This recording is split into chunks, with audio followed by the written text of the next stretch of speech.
It was all worth it. Yan na lamang ang nasabi ng fangirl na kinilalang si Allen dahil worth it nga naman ang pagod at paghihintay kung ang ending mapapasa kamay mo ang gamit ng iyong idolo. Si Allen kasi isang maswerteng fan nang matanggap nito ang basketball jersey ng kanyang idolo na si kapamilya actor at teen king Daniel Padilla. Pero hindi lang niya ito basta natanggap, personal itong ibinigay ng aktor. Kwento ng dalaga, sobrang saya ro nito nang mapansin ni DJ ang dala nitong placard na may nakasulat na Daniel, pwedeng akin na lang ang jersey mo.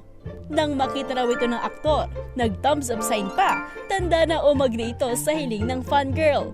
Binalikan din ni Allen kung paano niya nakuha ang jersey number 4 ni DJ. Ayon dito, pumunta lang siya sa exit kung saan nakapark ang van nila at binuksan ng aktor ang bintana ng sasakyan.